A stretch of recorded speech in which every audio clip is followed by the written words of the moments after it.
Yes, ladies and gentlemen, how about a big round of applause for our mini stock winner, Zach Franks. And you win here at Myrtle Beach Speedway, it's got to mean something special to you. It really does. I mean, we've been through a lot. This is my fourth race, and I can't thank Mitchell Stone enough for letting me drive this thing. We've had our ups and downs so far, but I think we've figured everything out now. You had them covered. The car obviously was excellent. The tires were excellent. It was all dependent upon you just to drive away from everybody. Yeah, you got to be smooth when you're running these things because you don't know what they're going to do from lap to lap. But I'd like to thank Ken Candiotti. He built some awesome race engines. Rick Paris, he's helped me so much today. And my dad, he's an awesome mentor. Ken Candiotti is certainly a fan of Myrtle Beach Speedway. He's been coming here for a number of years, bringing you boys down from the upstate. Oh, yeah. He's an awesome dude. If you ain't got one of his race engines, you ain't got anything. All right, needhorsepower.com.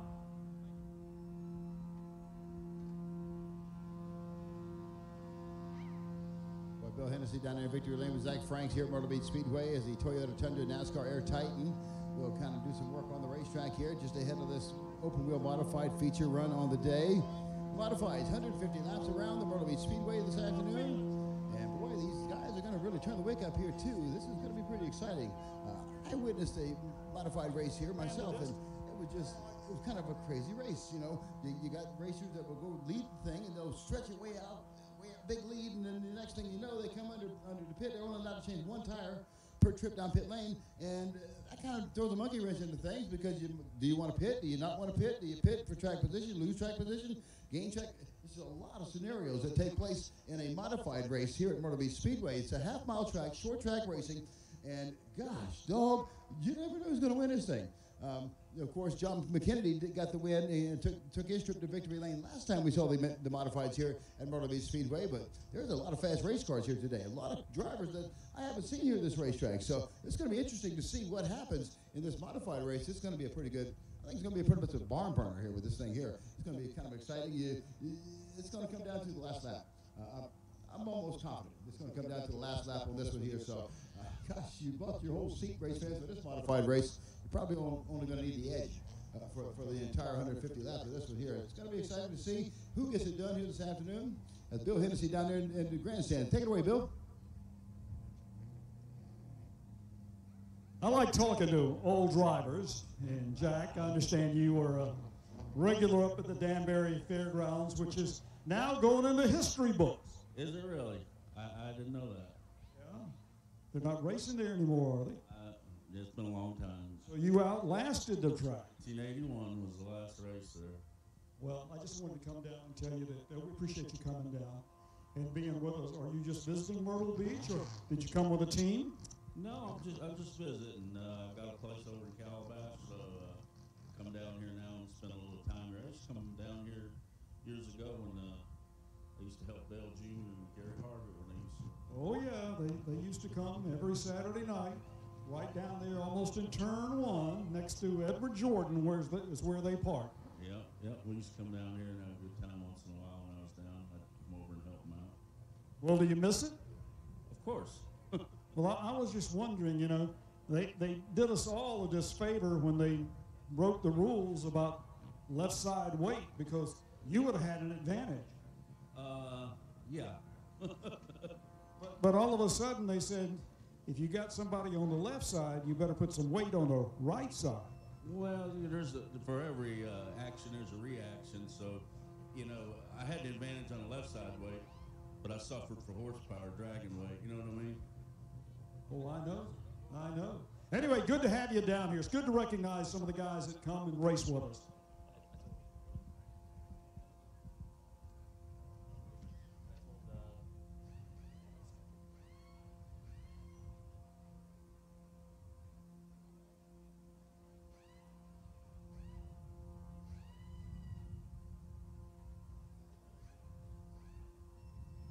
All right, folks, what do you think so far? You guys having a good time here at Myrtle Beach Speedway or what? All right, it seems pretty exciting. We're going to get these modifieds out here to the front stretch to do a quick intro to the teams, and then we're going to get started with today's Performance Plus 150.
All right, here they come. Who's ready for some modified action here at Myrtle Beach Speedway?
All right, ladies and gentlemen, as we stand here, we've got the ground pounders on the front stretch. I'm going to go through the lineup here, starting in 32nd spot from Ontario, New York, Mr. Timmy Catalano.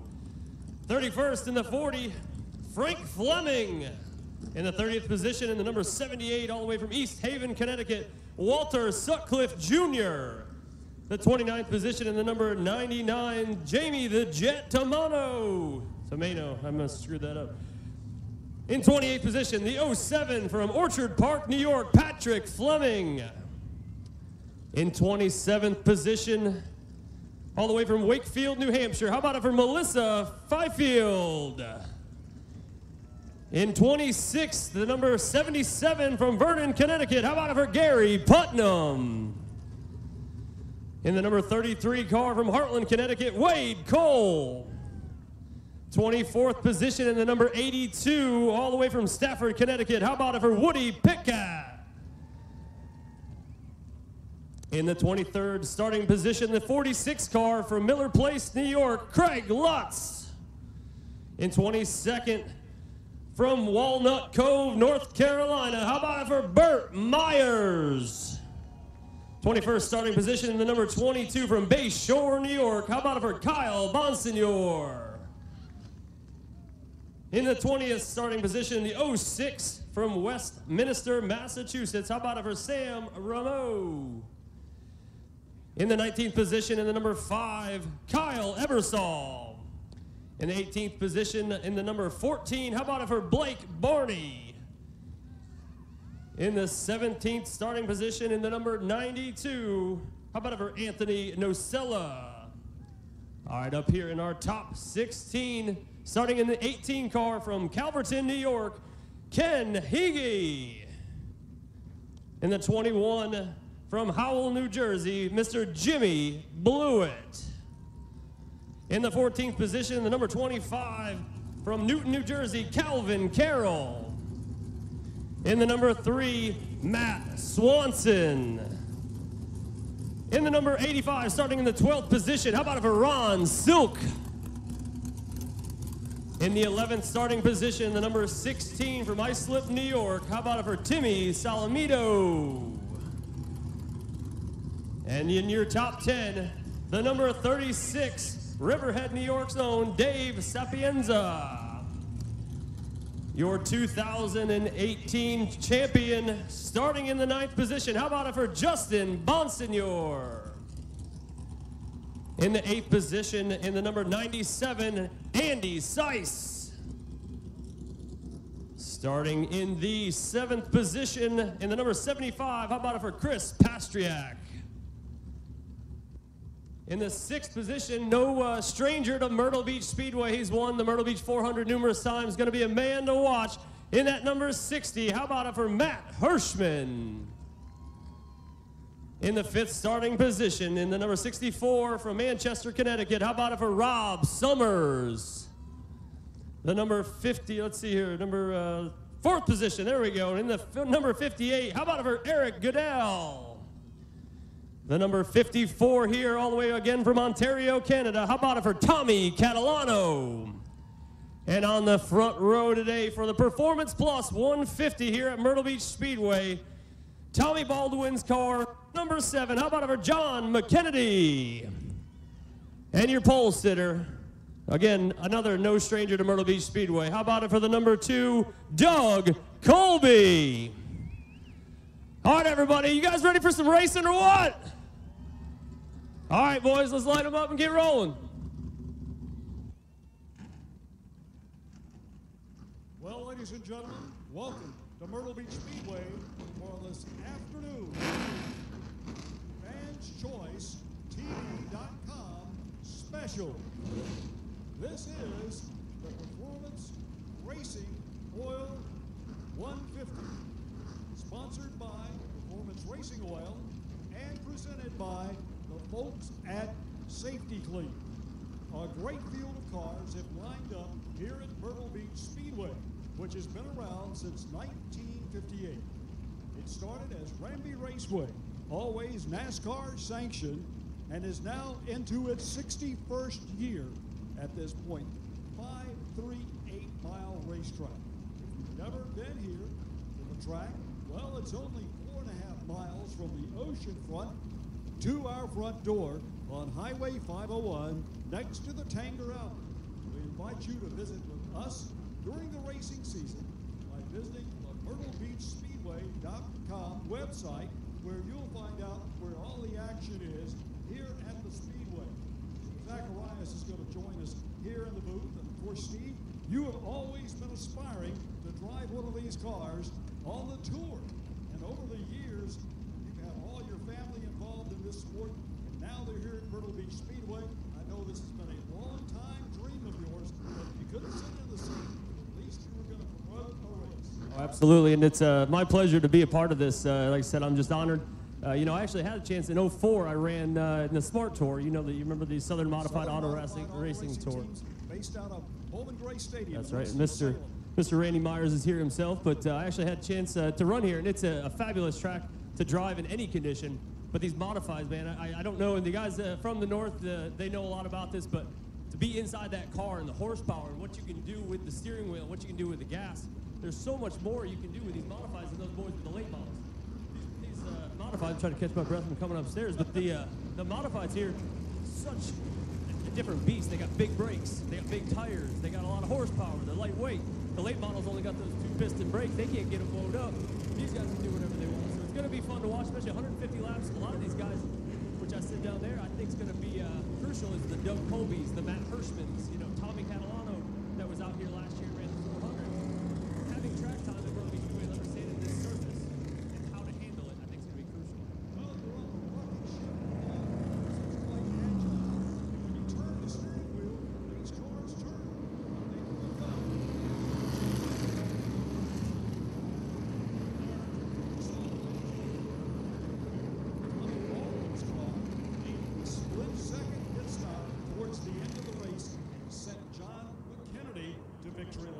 Absolutely, and I think the key here too is that we're on a different tire compound than we were in the 400. So when they come for the Myrtle Beach 400, it's a much softer compound. This compound they're on today is going to give them the ability to go race a little bit harder towards the beginning. I'm sure they're going to want to spread out.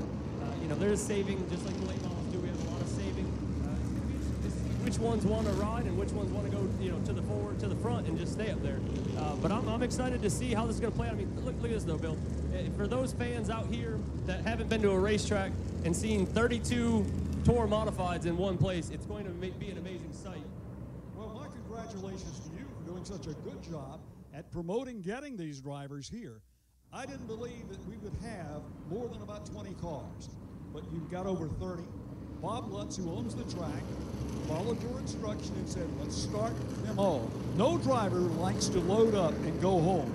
He wants to race, just like you did. And by the way, let's bring to everybody's attention that you won our Super Truck Championship last year. That was a dream come true for you. Oh, absolutely. For those that don't know, I actually lost one of my best friends in 2017 in an automobile accident.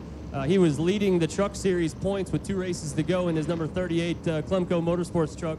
I took it on as my own personal thing to try to finish some unfinished business, and I was fortunate to do it. So it's been a while since I drove anything. I think actually the last time I raced anything competitively was one of the tour modifieds when I was running here in 04. But you also got to race a Charger car for a period of time, and you've driven the NASCAR Racing Experience cars, which are a big part of Bob Lutz's businesses and everything. Yep. So you've had the opportunity to do a lot of things that a lot of folks only dream about. Absolutely. I'm very honored. So let's take it to the field here. So, Bill, so I know you don't have too much of an understanding of all the guys, but who do you see taking over Vic to win?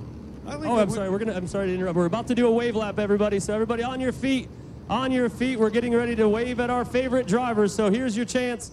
Salute them. Keep it PG.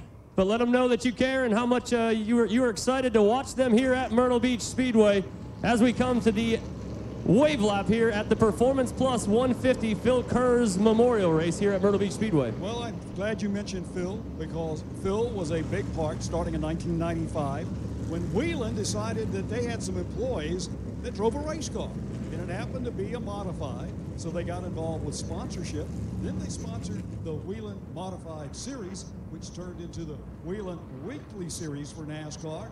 And Phil passed away last year, and he was a guy that flat believed in motorsports and NASCAR. Oh, absolutely.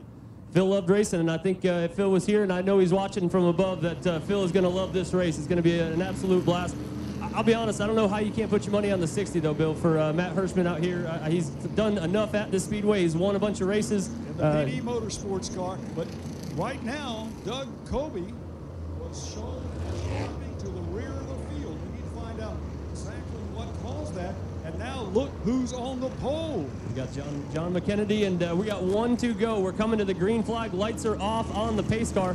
Doug Colby, like I said, 150 laps. I don't think falling to the rear like that. I see the 22 of Kyle Bonsignor has also fallen to the rear. Colby won at New Smyrna. Did well down there in 5 nights of racing. Shows up here loaded for bear, and now it looks like he's going to give everybody else an advantage here, at least during the start. Well, absolutely. And again, I don't know who's going to be at advantage. Doug might be the one at the advantage because, again, with the tire wear and saving your tires, we'll see how it plays out. But here we come off the turn number 3, headed to the start box off the turn 4. Your leaders, the number 7 of John McKennedy and Tommy Catalano, coming to the green flag. Ladies and gentlemen, we're starting the Performance Plus 150 with a great restart by both drivers.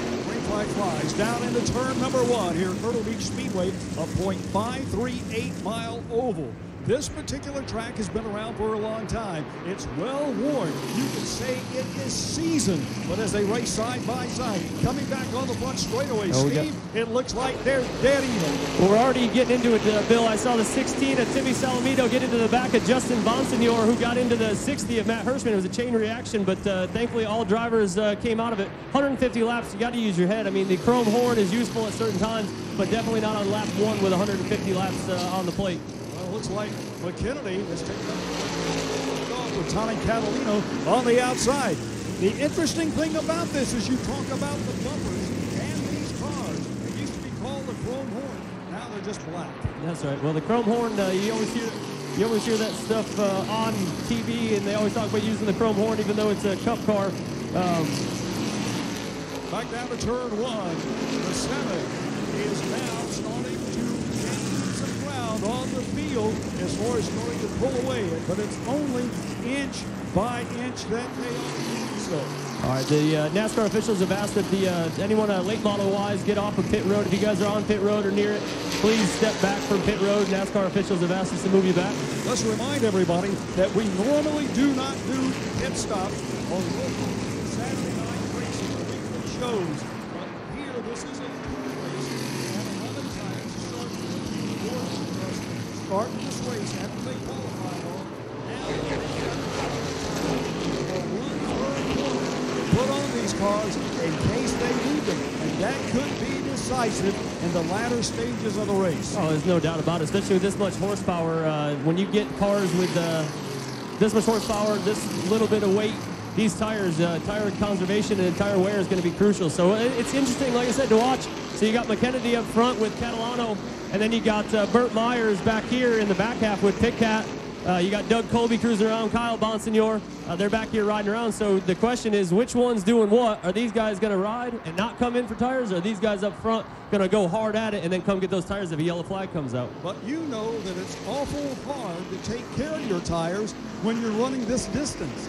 It's very, very difficult once you get beyond lap 75 if you don't have fresh tires to stay at the front and be competitive. Oh, absolutely. So the field's starting to string out a little bit. This is how we usually see our late model races turn out. You run side by side for just long enough to get a position, find that spot you want to call your own, and then from here you're just going to ride and try to save the tires. Burt Myers trying to pick off another spot.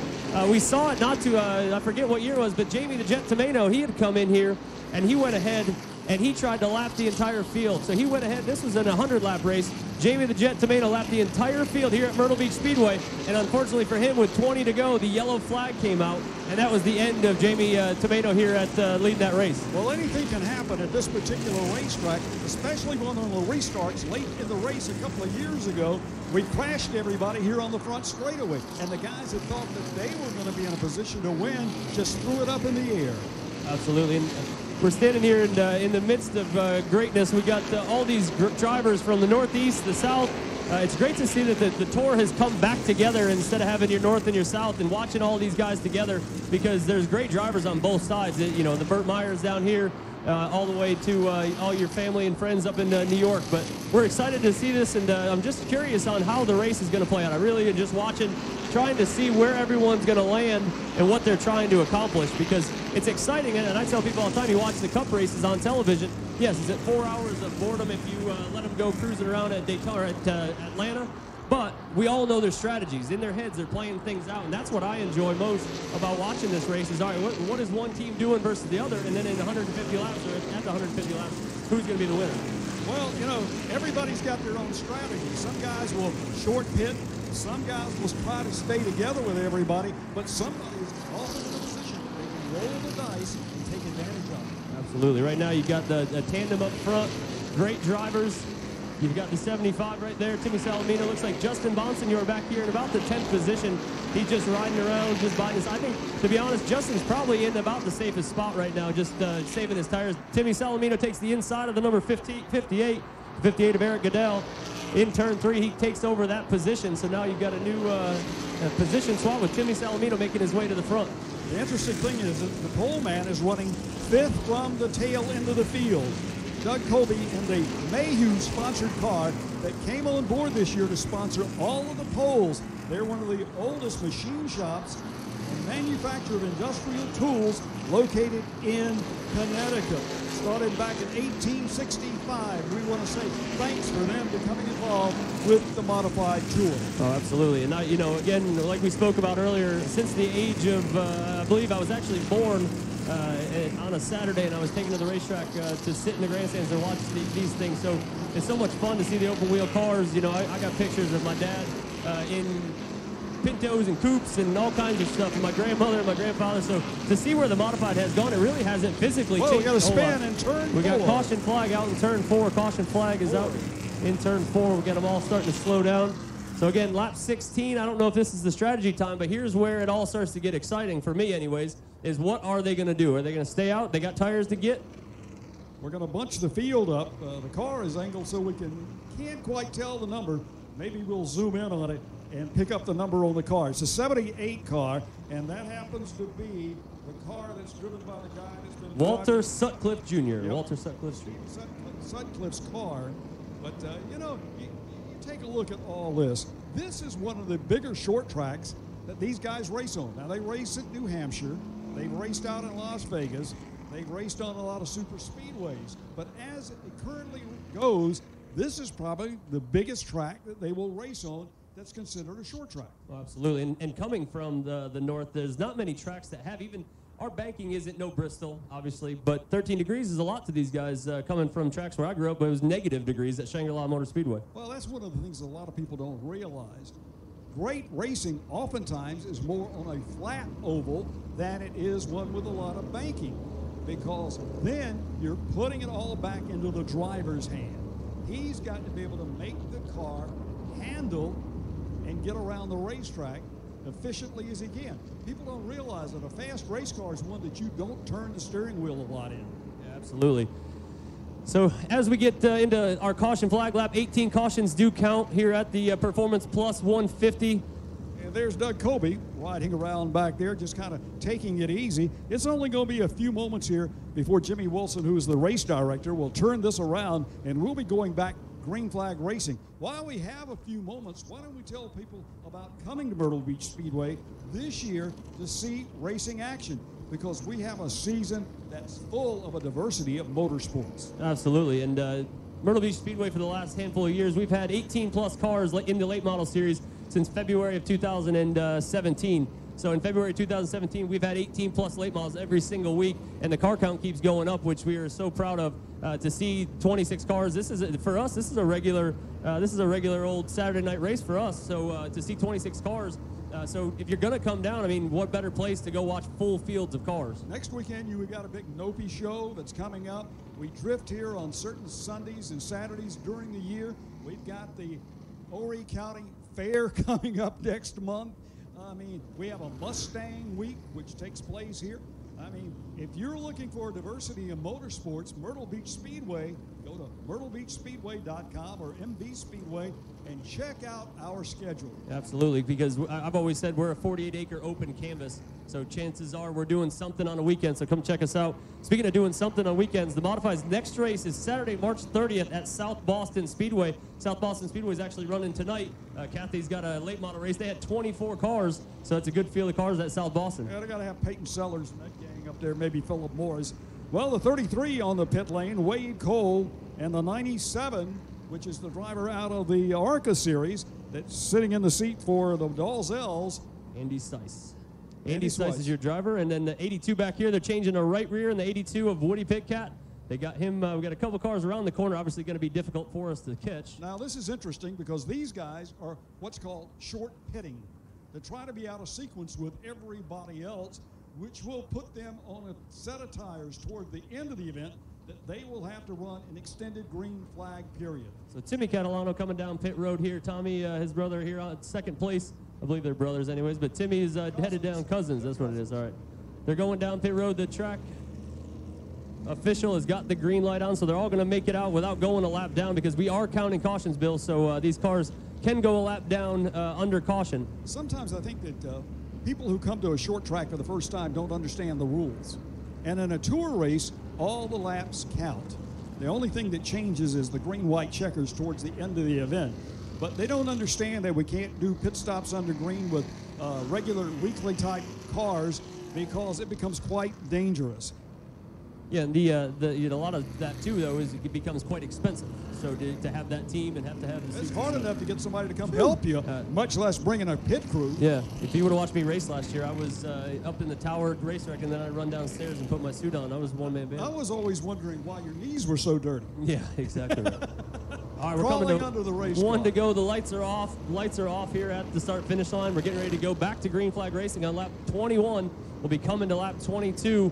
Long ways to go, Bill. I mean, you know this. I know we keep speaking on it, we keep harping on it, but the track surface at this place is such a crucial part, and it plays into everything that we do here. The last time this track was paved was 1991.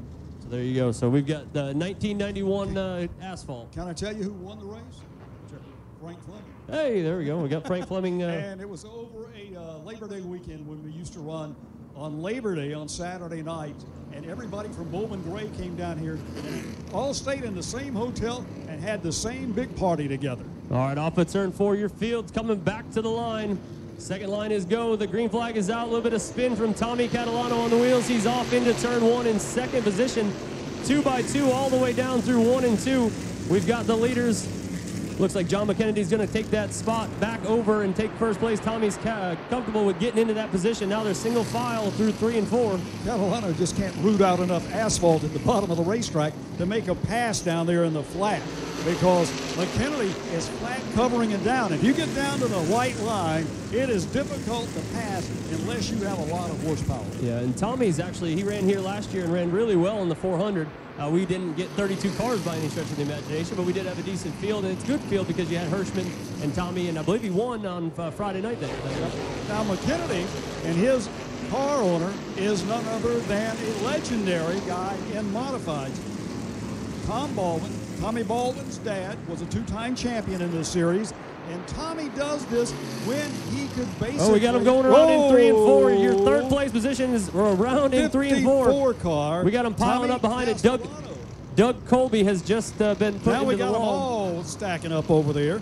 The 18 is involved. Doug Hagee, he's in there. The 2 cars involved, and that's Colby. Yeah, Doug Colby. Started at the back.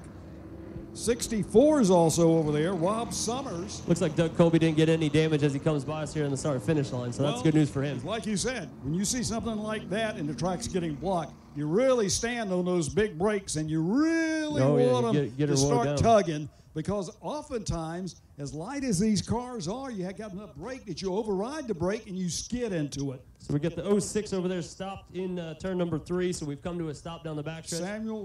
Samuel Ramo is stuck over there, so we're getting them lined up. Their officials are going to get them situated. Right now we're watching some of the replays they're showing here, and it looks like the 75, which was Chris Bastriak. Chris Bastriak drove in there just a little too deep and got a hold of the 64 according to the video. We'll see what the race officials have to say about that. Look at the 75, Chris Pastriak. He goes by high on the outside and gets by. We're actually under a red flag here at lap 26.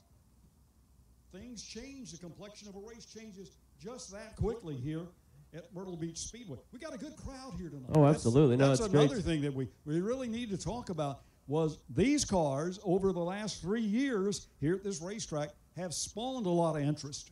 Oh, absolutely. I mean, and bringing the modifieds down brings a great crowd. I mean, we got a great group of people here.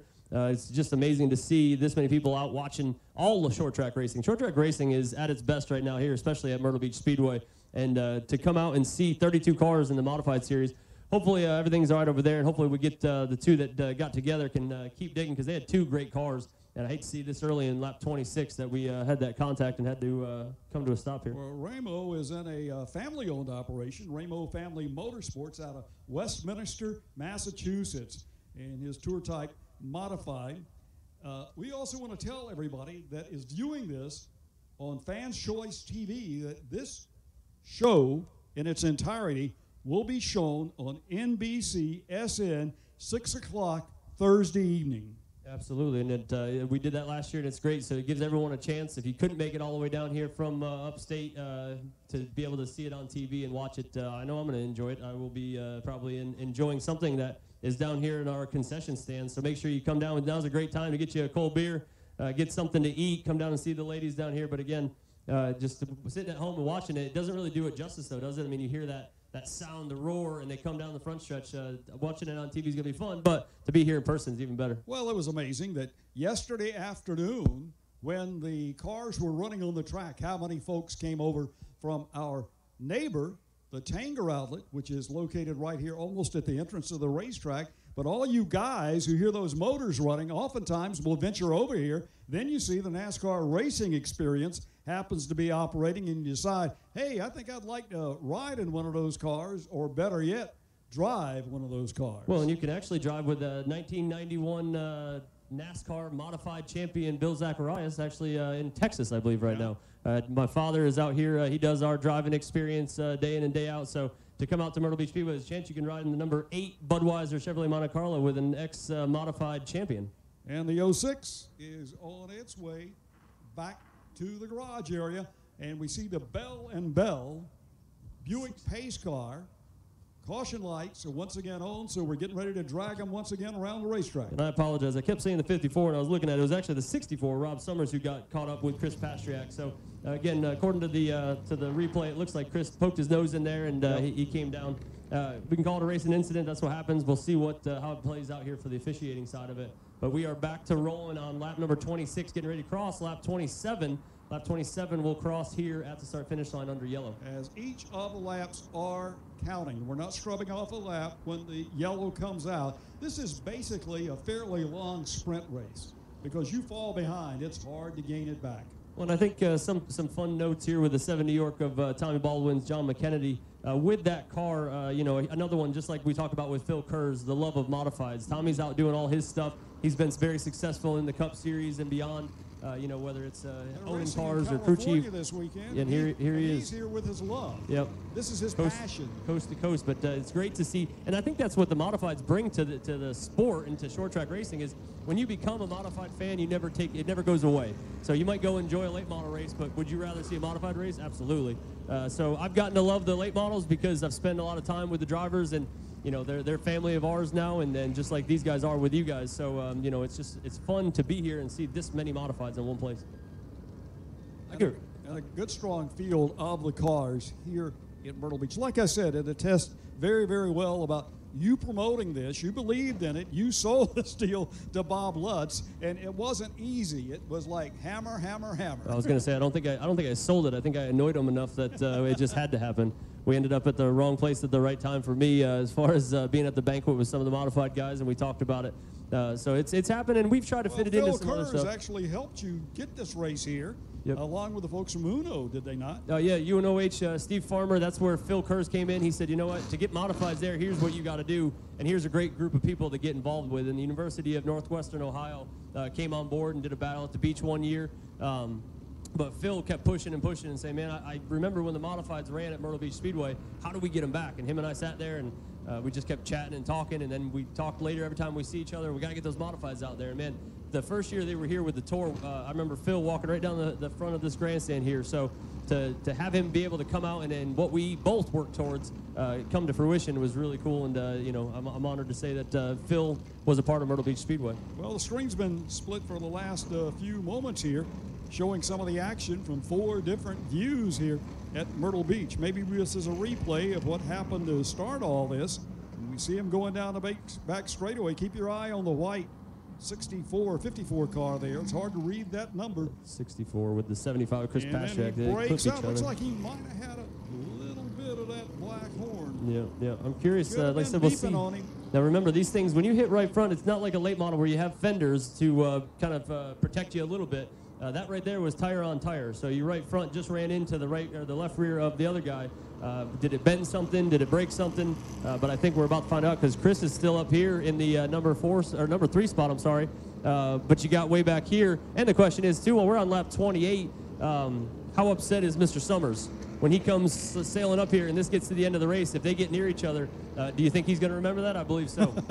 Well, the 5, Kyle Eversole, is into the pits, along with the 14, and the 64 has made it onto the pit lane. Which is smart. Rob Summers, the 97 is on the pit lane.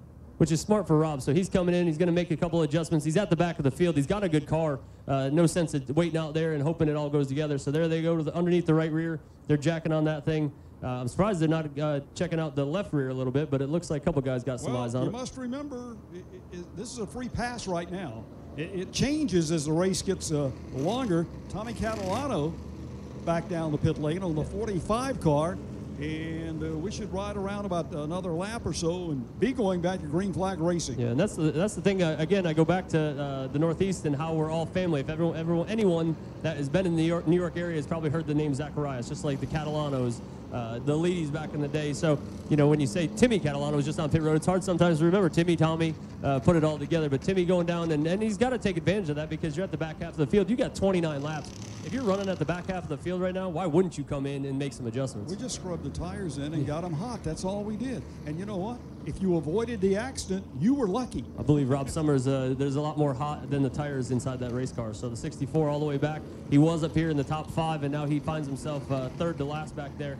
So the new leader here, not new leader, but the leader is still John McKennedy. Tommy Catalano, Chris Pastriak holds that position, followed by the 16 of Timmy Salamino in that number 16. And the 0, may get a wave around. That's Melissa Fifield, the most popular driver for the last 3 years in the series, finding herself behind the pace car. And it'll be interesting if they wave her around and put her on the tail end of the field. Yeah, but I'm trying to put myself back. I know all the names, I know all the faces, trying to remember what car's there. And like I said, I've spent 8 years now with late model guys. I can pick out a late model guy. I got to remember where everyone is in these modifieds. It's difficult. It's like you said a little bit earlier, it's like going to school again. Yeah, I'm looking for some 71s. I feel like I should see one out there, but there's not one out there. No Zacharias is to show for it. All right, here they come to the start-finish line. We'll see how many more laps we got under caution. I believe they're going to be ready to go back to green here. Looks like he's reaching for that yellow caution light. He is, and it's going to be 1 to go. 1 to go this time by. So the 01 of Melissa, she's going to go take that wave around. She gets her lap back, I believe. She's going to go all the way back around. Lights are off on the pace car. We're doubling up. Back to racing action. Coming to lap 31 is going to be green flag. Lap 31 will take green flag. And, you know, the race is going relatively quickly considering the fact that we had a red flag. We're now turned around and we're ready. I'm glad they red flagged the race because it actually creates more green flag laps than if we kept riding them around. Oh, absolutely. So it's 2 cautions now so far we've had, but the pace car drops into pit road in turn number 3. McKennedy and Catalano lead us to the green one more time on lap, to lap 32 according to the scoreboard.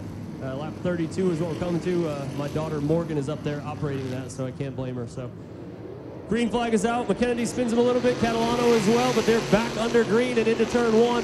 The field 2 by 2 all the way through, and again back to McKennedy just taking the lead. But it looks like Pastriak obviously no damage currently because he's moving to the inside of Catalano. But he backs up, and I'll tell you right now that was a move to let Catalano in because they don't want to be side by side. So he leaves that gap open, lets Catalano get back in. Now we're back to single file racing. I talked to Catalano before the race, and he said he wanted to be somewhat conservative. He wants to win here. He said, I've had some good runs. I just need a win. But here he is. The man's letting him in, and he's riding out there as if he wanted to challenge for the lead. Yep. And again, lap 33 of going on 150 laps to race here with 34 laps in. Justin Bonsignor takes the inside, looks like into the 36 car into turn 1. But we got a long ways to go. So everything we see right now, everything we're looking at on TV and what you guys are watching, I mean, at the end of the day, when this is all said and done, what we're just talking about is what we're watching. What actually comes out of all this is going to be amazing to see if any of these guys in that top 5 are still in that position. We'll take the late model race, for example, Bill. The Big Ed running in the top 2, hard at it, burn up the tires. So, you know, it's great to be out front. You want to be a leader. You want to be in the top 5. But at the same time, is it worth it when this race is over? Very, very difficult to tell a guy to pull back on the reins.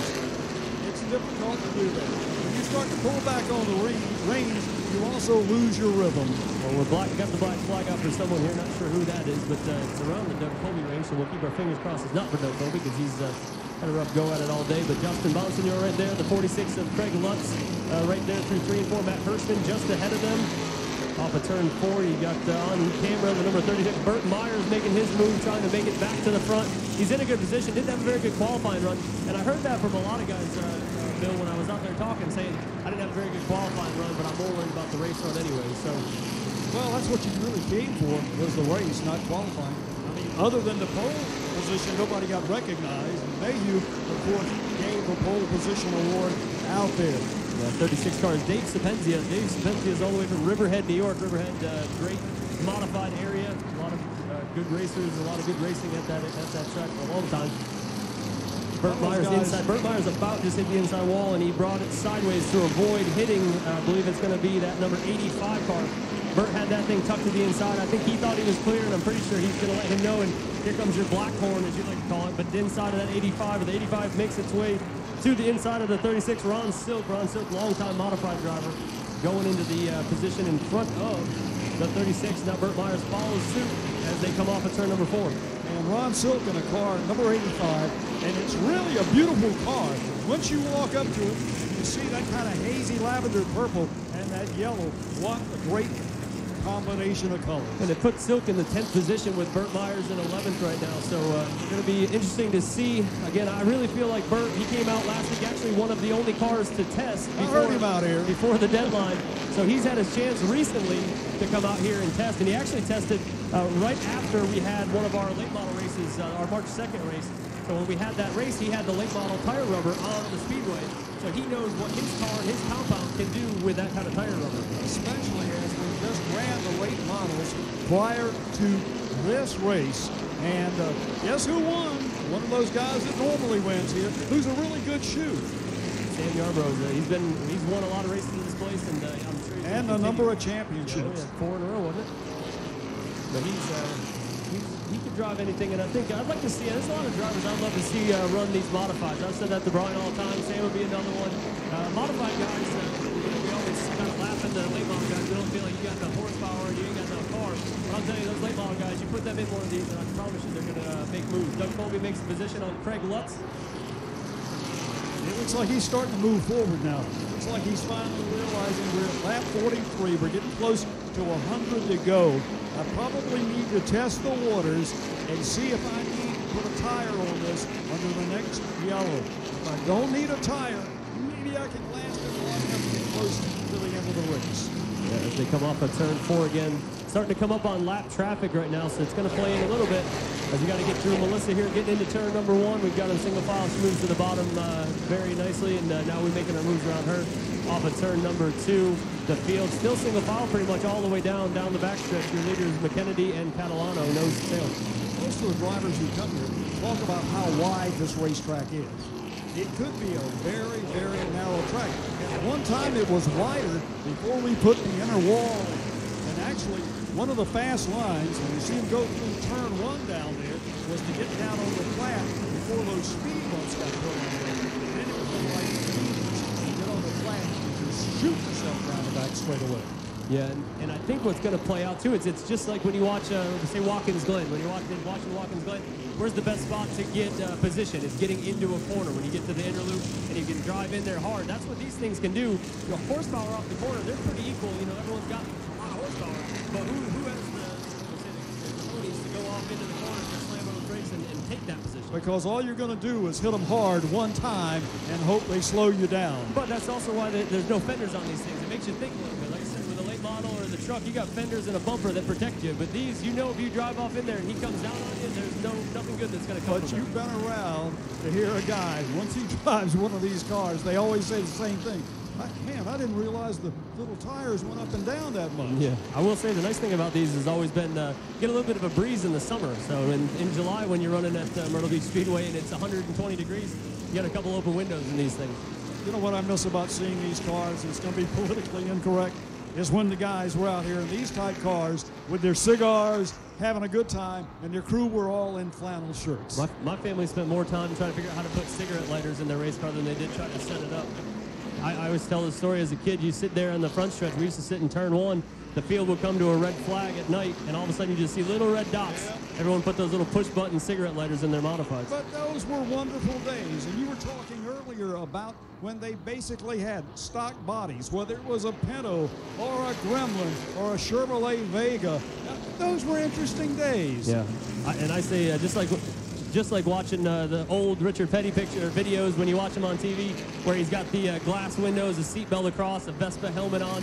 Those were Ben back then. When my grandfather came up, and there wasn't much protecting him other than what was on top of his head. It wasn't a whole lot. Another lap in the book here. 52 have been recorded right now with the leader up front. Is a man. Here he goes again. Salamino poked his nose in there, and got to the corner of Pass Track. Salamino got the corner just a little bit with his right front tire, but again, looks like everyone came out unscathed. The rear bumpers are actually a lot better than they used to be. They actually look like little I-beams as a rear bumper, but back in the day, the I-beams used to go out all the way to the outside of those tires. So if he would have hit that right front, you can hook a guy like that. Yeah, but you'd blow your right front in a heartbeat. Now if you look at these things, they got the bumpers. The rear I-beam is a lot shorter, and the right rear quarter there, when it wraps around, now you got rolls. So now you can hit it without having fear of breaking or popping a tire. So these guys got a little bit more to work with than they did back in the day. But we're coming up on lap traffic again. Your leaders up front. You got Hirschman right there. You got Mr. Jimmy Blewett. Jimmy Blewett, longtime modified driver. We've got a new ride this year. He's in a full-time ride this year. Last year had a limited schedule, but he's good. Top 5 finisher on most occasions. Absolutely, and he's a great wheelman. Here we go. Bonsignor and Burt Myers. They were right on top of each other. Side by side, wheel to wheel. Between the 16 and Tommy Salamino, he's right there, but they're shuffling positions with the exception of the man who's riding in the first place. Yep, coming to lap 56, and Salamino and Pastriak. Again, Pastriak must not have any kind of real damage because he's making moves forward.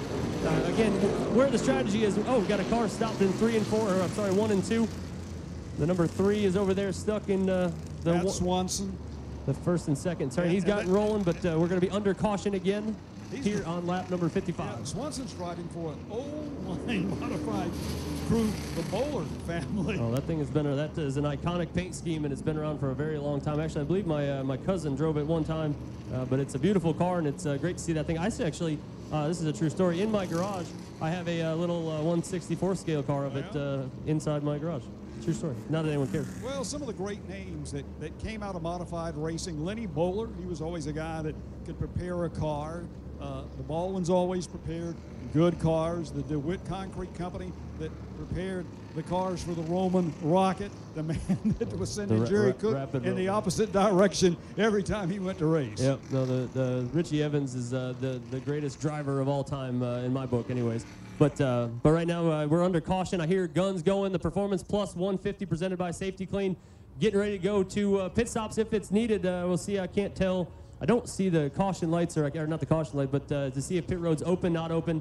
But they're probably radio communicating that to the drivers. Right now, your leader still John McKennedy with Chris Pastriak, Timmy Salamino, Tommy Catalano, and Eric Goodell, I believe, in the 58 car. That's right, from Riverhead. That's your top 5 right now. But again, Bill, we keep talking about it, is that tire wear. But as the laps go on and we're getting into lap 58, now it's should I come in? Should I come in? And then if you don't, at the end of the race, did you need to? But unlike most racetracks you go to, they gave them 11 tires. In most cases, they don't dish out 11 tires. Looks like here comes the field.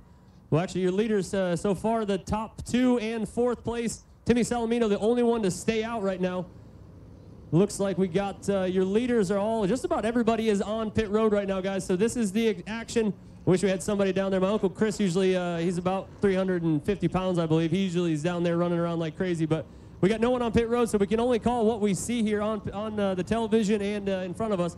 Pastriak right in front of us. Again, I don't see anyone going after that right front. Obviously, they're going to go to the right rear to put that new tire on. That's where they're spinning the most. So they're going to go there, and a lot of times they might make some swaps. You might see somebody take that right front and move it, right rear and move it to the front. Yeah, you can put a tire on any corner. The amazing thing about the right rear at this racetrack, it is actually the tire that drives you off the corner. Oh, absolutely. And if you can get that one to hook, you're okay. So off of pit road, it looks like Pastriak's got ahead of McKennedy. So right now, McKennedy's going to be there. Justin Bonsignor, good pit stop. He pulls away. Looks like that's Goodell is going to be following Bonsignor out. But right there, you got a video of Chris Pastriak coming down the backstretch. But that means that it looks like Melissa's going to get her lap back again here in just a little bit. But Timmy Salamino not making a pit stop, lap 58. He's in first place, followed by Doug Colby. We're going to talk about him more and more, but Doug Colby right now, second place. Wait a second, where did he come from? He came all the way from the back, and not only all the way from the back, but remember, he was stopped in turn 3 during that caution. Yeah, but he gave it up, you know. So it's interesting that he waited on a caution to rotate to the front. And in rotating to the front, he's right there ahead of everybody. It'll be interesting to see where our former leader ends up lining up on this restart. 4 guys down the pit lane. The guy that actually started this yellow, Matt Swanson, ended up getting a left front tire that he had cut down. Most everyone is back out on the track. Here comes the 1 car of Burt Myers, a regular up at the Bowman Gray Stadium and one of 3 of the Bowman Gray Southern Modified drivers here this weekend. Frank Fleming here. Fleming won a race back in 1991 here at Myrtle Beach. We're doubling them up, getting ready for the restart here. They shuffle the positions round now. The 16 did not make a stop. So Tommy Salamito is going to be the leader on this restart, and he's lined up behind the Bell & Bell pace car. And if you take a look on the outside, who's that? That's the 2, Doug Kobe. Well, and here's some interesting facts also, Bill, getting ready to come to green. The 64, Rob Summers, who got spun out, is now in the 4th position, and you've got Chris Pastriak is in the 5th position. Now, Chris and him are the ones that got together, so Rob Summers has got him right where he wants him. But you got the leaders just ahead of him, but the majority of the field took a right rear tire, so now you're going to see what that tire means to this race. As you got the top 4 with the old right rear tire, there's Pastriak and Summers right on top of each other again. Let's see how this plays out this time.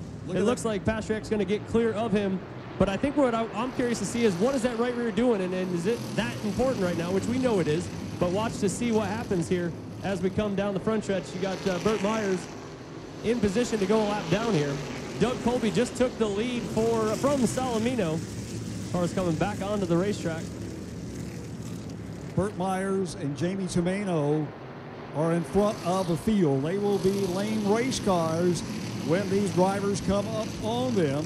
Tomeno had made a pit stop along with Myers, but they came out late following the pit stop and weren't able to get to the tail end of the field. Taking a look at Kobe, Kobe has got the Mayhew Tools car up front right now. He's moving. Well, and I think the problem with Burt Myers, too, not only did he just get a tire and have a bad pit stop, he's got to run as hard as he possibly can to stay ahead of Jamie Tomeno now. So he's got that fresh right rear tire, but it's not going to mean a whole lot when he burns it up trying to stay on the lead lap. Well, I talked to Jamie earlier today. I've known him since 1991 when I was doing the series at Martinsville, Virginia, and also at Nazareth, Pennsylvania. And he said, I'm 40 years at this. That's amazing. Oh, we got a little bit of smoke back here in the back half. Oh, we got one coming to it just about tires left down front. on the left front. Is that Tommy Catalano? Unfortunately, it is. It's Tommy Catalano, who was up in the front, has got a left front tire problem. Again, whether he contacted something or it just broke, not quite sure. He's side to side here on the screen. Started in the second row originally, and the Mayhew car, Kobe moved to the back. He moved up. But Tommy Catalano finding himself with bad problems on the tire deal. He's 20 years old. He's from Ontario, New York. And here's a name that we haven't mentioned. Most of these cars have still got the Troyer front ends under them. Oh, absolutely. And built by Troyer. I'm sorry, I didn't mean to interrupt. But the fun fact of Tommy Catalano, I don't know the relationship, but he raced against his, I believe it's going to be his uncle, Buck Catalano up there at Spencer Speedway for a long time. But it looks like the right, I can't tell if it's the right front or the left front. Left front was the one that was wobbling, so no one's really in a hurry right now. They're jacking it up, trying to take a look. Left front tire. I think he might have another problem. Just look how it's bowed out and loose. It looks like he's lost a tire. Yep, something has broke on that car. I believe that's a nice little reference there. Someone's ended up with an old Richard Petty driving experience fire suit there on Tommy Catalano's team. So he's got a Richard Petty driving experience, which has now been merged with the NASCAR racing experience. So well, that's why they sold off that gear. Yeah, so apparently in the sale, Bob didn't get all the fire suits. So we got a little shameless plug right there. We got apparently we're sponsoring a crew member on Tommy Catalano's car. Well, NASCAR racing experience could very well be sponsoring another race at this racetrack, or a potential driver that wants to come and race here. That's right. For reminiscing. So lap 68, Doug Colby, and I didn't see, Bill, I thought with that right rear tire, I was looking for him to just take off. As you see on the screen here, you got Chris Pastriak, Timmy Salamino and Woody Pitcat on pit road. So they were one of the 4 that hadn't gotten tires yet. So right now, the only one left. 16's in now, who was the leader on the restart, and he is now decided he's going to get his tire at lap 69. Yep, so the only one left on the track right now, Rob Summers, looks like I believe he came in as well. And then we got right now Craig Lutz going out. But right now they're showing on the screen here as we look at it on Fans Choice. You got Timmy Salamino getting his tires, checking, making some adjustments. Right now you got the nose of that thing buried to the ground. They jack it up, put a sticker right rear on the 16 of Timmy Salamino. Looks like that's all he's going to get, and away he goes. He takes off. So he's got his tire. We got the 5 coming down pit road. You got Woody Pitcat right there. But again, Doug Colby right now, the only person going on lap 70 that has not come in for a tire. But I also missed if he possibly came in when he was at the back half of the field. So if he's got his right rear tire on right now, did he come in when that caution? I don't recall him coming in. until, matter of fact, he got to where he is because of the caution. That's right. So we'll see. I mean, it's going to be interesting to see. Like I said, there's been 3 cautions now, I believe, and one of them he was in, and then there was one between that. So maybe that one that he was in, he probably got that right tire. So if that's the case, now you're looking at a different story, because you got Doug Colby with his tire on lap 70, and he's been cruising in the back, saving what he has. So he's been able to be easy on every one of his tires. But where is he positioned right now? But with last year's champion of the Tour, Mr. Justin Bonsignor. Yeah. You know what's amazing right now? Is this shuffle of the field has reshuffled the deck of cards. And now the draw will be who's willing to put it up front. Well, and I told you before is that we keep talking and we're just watching the race as the green flag drops. Justin Bonsignor jumps out to the lead.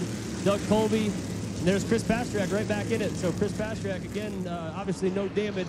There goes the 01 of Melissa. They got the field right now waving as we come down the back stretch. Ron Silk is up to 5th place now, and Silk seems to be moving forward. But the Mayhew, whoa, now we're going to go 3 abreast out into turn 1. That was Jimmy Blewett. Jimmy Blewett just drove into turn 1. That was what I was telling you. Where are you going to gain positions on your own? Where's the chance to go after something and it's getting in? Watch these guys start to drive in harder and harder as this race goes on and take positions. They're going to take them because right now, Bonsignor is in a different mindset. He wants to hold that lead. Then here comes Pastriak, and he says, I'm going to take it from you. So now you got Silk trying to follow suit, but look how high he drives up. Now Bonsignor makes the swap. He goes back to the lead. So Ron Silk's in there now. He's up to 3rd and pressing, and look how close they're running going into turn 3. Pastriak runs into the back of Bonsignor into turn number 3 as they come off. He drove in hard, I can promise you that, but it washed up on him. He wasn't able to keep grip on that number 75. Blewett wants some of the action. Pulls down, trying to pick up 4th place from Ron Silk. Pulling up now on Pastriak. So here comes McKennedy and Blewett right there. They almost got into it, but right now McKennedy, your leader from earlier, led to just about the entire race until the last, until he made his pit stop. He's on the outside. Blewett wants to ride this year. He wants a full season at playing this game and possibly picking up his own championship. Yeah, absolutely. So, I mean, the best place to do it is race 1. Get up there, take positions. What's nice to see Look is at Silk. Look at Silk going for the lead. Silk taking the lead from Bonsignor right now. Justin Bonsignor and his cousin, I believe, is actually behind him. Kyle Bonsignor is coming up too in the number 22 Snap-on Tools car. So Bonsignor's towards the front right now. But look where Doug Colby is. Doug Colby has fallen back to, yeah, so again, the right rear tire is going to be crucial. So hopefully next caution, Doug's going to come in and take that right rear tire. But Kennedy's on the charge, the 7. He is there looking for 2nd place. How much fun is this to watch, though? How many lead changes we've had in the last about 5 laps? I think that's one of the things that's missing in all the motorsports is the shuffling and the dicing that we're seeing now is the racing that people want to see. So obviously my Uncle Chris is watching because he said he's down to 310, so he lows up. But as they come down the front stretch, battle for the lead again with Justin Bonsignor and Silk going at it head-to-head, but Kennedy just riding back there. Pastriak starting to fall back a little bit, but looks like Kyle Bonsignor has now put himself in the 4th position. Kyle Bonsignor in the number 22 coming after that. Obviously, Justin put on a display last year, winning a lot of races, and Kyle would like his chance to put the Bonsignor name, but there goes McKennedy again, dive bombing into 1. I'm telling you, that's the place where the passes are going to be the easiest. You're not going to get someone at horsepower off the corners, but getting in, you can get them and make that pass quickly. Ron Silk has won what I would consider almost a conservative race. He's really not trying to jeopardize the 85 car. He's sitting there with the leaders, and it seems like he's driving his car effortlessly. Yep, and then they off the turn number 2, you got McKennedy and Silk nose to tail coming after Bonsignor. But again, I wouldn't count out that 22. I'm telling you, he's starting to close in on lap 81 we're coming to right now, and Kyle's just kind of cruising. Because once you got in this top 5 right now, it's single file all the way back. So single file all the way back to the top 5. So why go trying to get side by side right now when you don't need to, coming to lap 82 of 150? People talk about a thrill of racing. The thrill of racing is coming down the front straightaway here at Myrtle Beach Speedway and diving into the corner at the bottom of the racetrack, hoping everything's going to hold together and you're going to be able to exit that corner in turn 2. Well, and I'll tell you, too, that this track is deceiving, and coming from driving it is that it is a D shape, so the front stretch is a lot longer, right, Bill? So it's a lot sweeping, but you got to get out of them pretty hard because that turn 1 and 2 is a lot tighter than it is over in 3 and 4. A lot of people don't realize that. They don't have any idea how it tightens up. And the apex on the back side is way down the racetrack. So you got plenty of room to drive off in because that's what just happened on the television. Right now, McKennedy and Bonsignor, we just got a lead change, Bill. We got John McKennedy has taken the lead over from Bonsignor, so your leader back to be in that number 7 New York Tommy Baldwin ride of John McKennedy. Justin Bonsignor right behind him with Silk in 3rd place. So besides McKennedy right now, the whole face has changed, right? We had Catalano up there for a while. We had Pastriak. We had Summers. Now we're looking at a different group of people. There's Eric Goodell and Fleming right there in the 07 car. So we'll see. I mean, I keep saying it, but I'm interested when we get to lap 135, 130.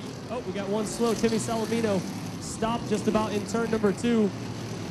He's got it rolling, and he's dancing forward. He's coming down to the bottom. Looks like he's going to make his way to pit road.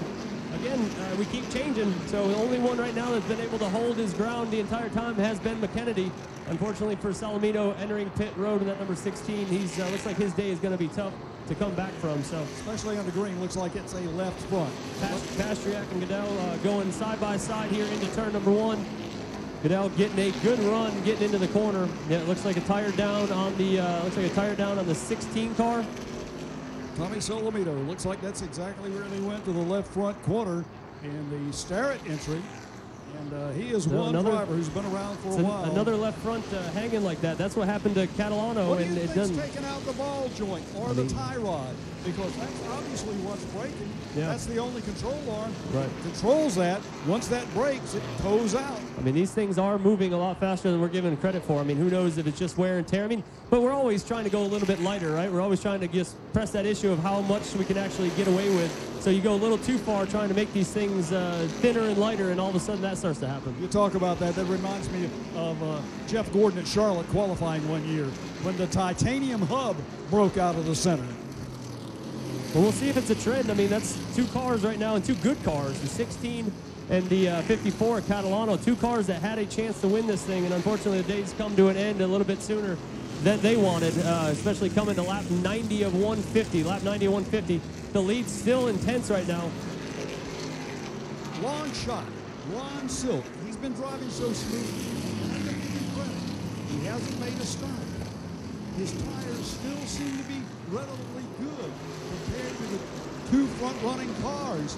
Could it be that if he had tires, he could drive by them? Well, we're about to find out because right now Bonsignor is all over the back of the 7 of McKennedy, and Silk right there just watching. Here goes Bonsignor. It's still not time to be making dive bombs for the lead, especially if you're that close, and it really depends on what Bonsignor thinks he has for a car.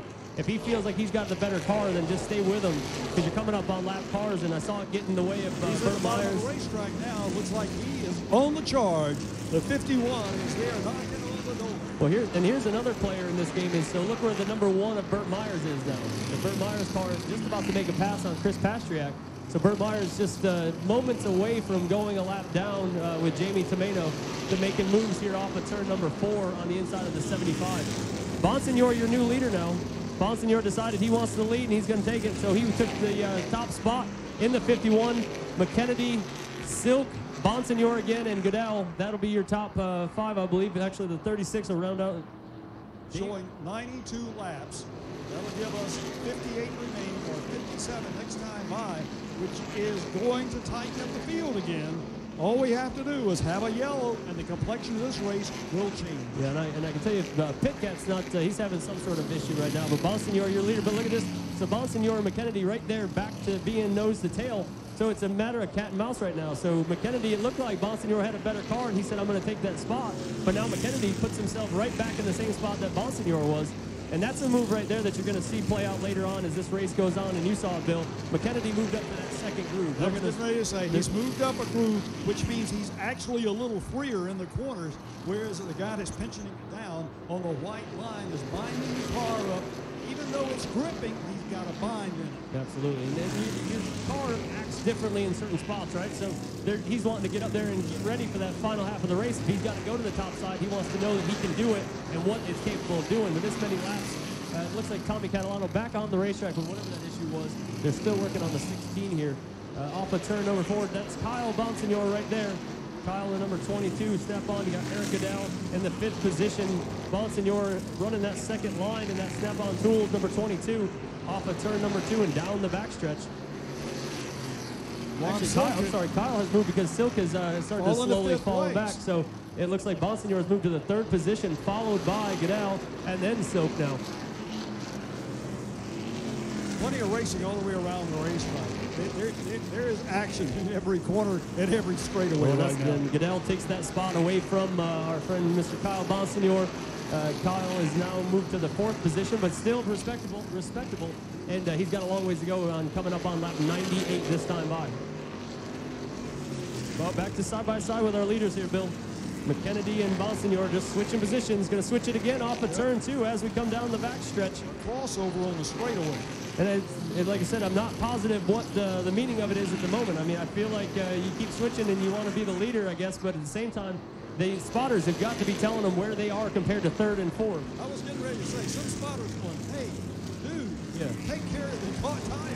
And then it's looking, if you look just about half a straightaway ahead of them, there's about we got a caution. We got one spinning in 4. The leaders are coming to it. Let's see how this plays out. Whoa. We got them brake checking. Bonsignor is able to come to a stop.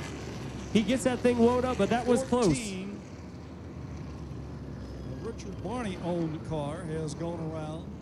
The other car, sitting a little further back, is the 33, Wade Cole. But like the yellow is waving right here at what lap?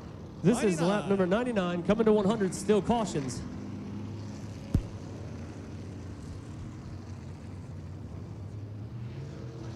So Wade Cole, he's from Rivertown, Connecticut, is righted his car and is headed back in the right direction. And he has run 32 seasons in a modified series, sponsored by Whelen under NASCAR sanction. So yellow is flying. Flagman waves the yellow. 101 laps have now been completed. We're getting into the short rows of racing, the final third of competition.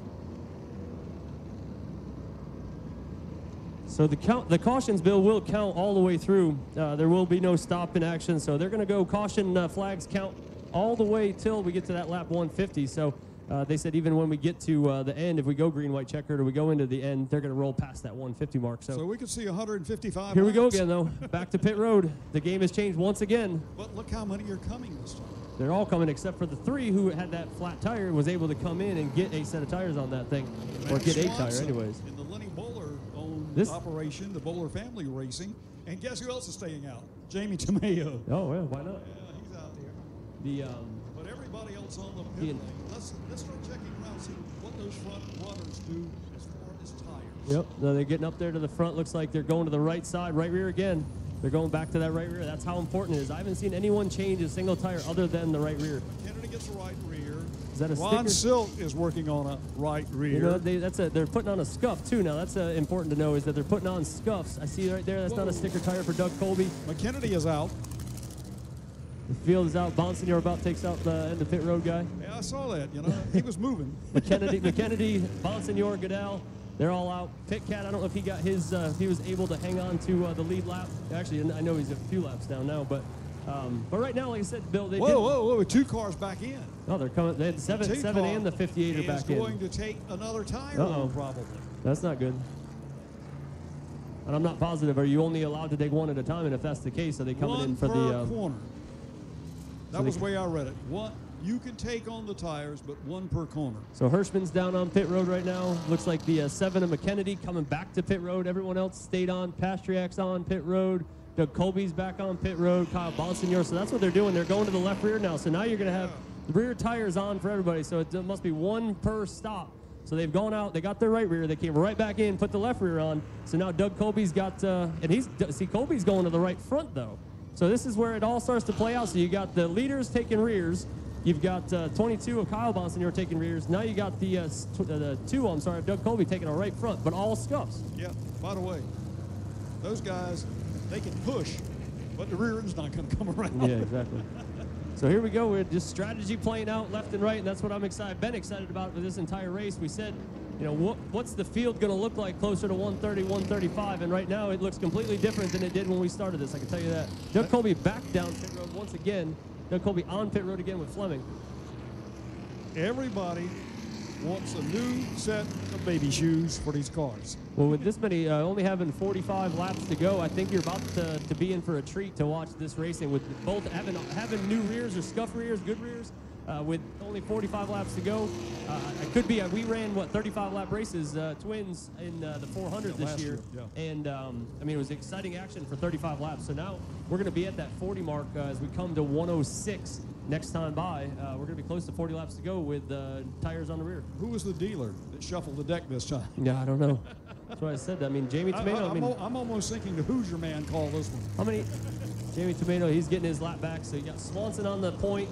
Swanson and Justin Bonsignor.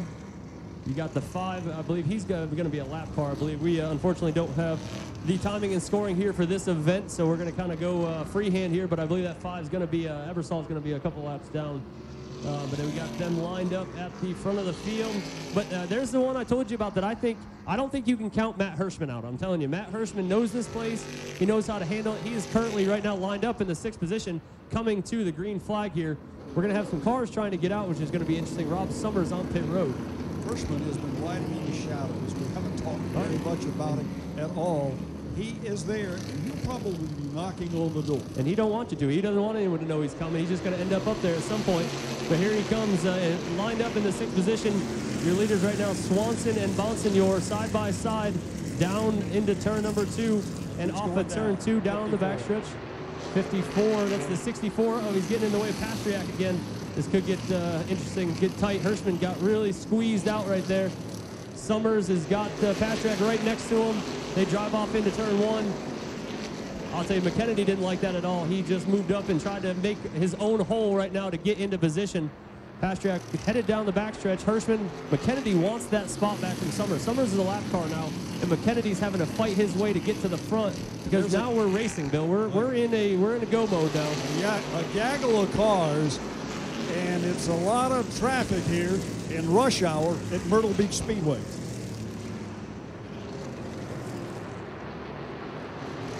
Hustling around the racetrack, the 5 car, Kyle Ebersol, is not the leader. They're showing the 51, which is right behind him as the leader. And the 51 is got a battle this lap traffic. Caution flag on the yellow shows again. Got a car down the backstretch. I can't. 77 to Gary Putnam right here on our screen is facing the wrong direction. I believe he's going to be over there in turns 3 and 4, it looks like. Yeah, he's in the Curb Records car, and that car is out of Concord, North Carolina, or Kannapolis, and looks like his same problem. He's broken, appears to be an upper AR. An upper AR. But this situation there looks like it turned him around. Basically, he's facing backward.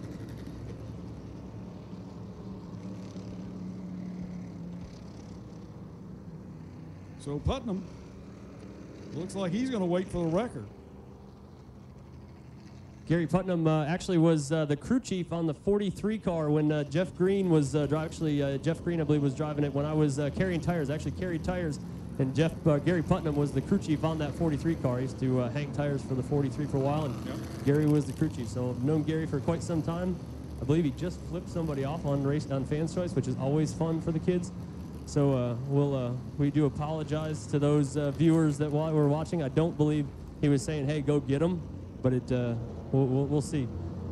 So let's remind everybody that there is a good chance that we'll have most of the races from Myrtle Beach Speedway, the late model races, on Fans Choice TV in the coming weeks. So if you want to keep up with Myrtle Beach and you're out of town, get on Fans Choice on your computer, and you can watch the action here on Saturday nights. Yeah, absolutely. And we're looking forward to partnering back up with Fans Choice. We were with them in HTC for a long time.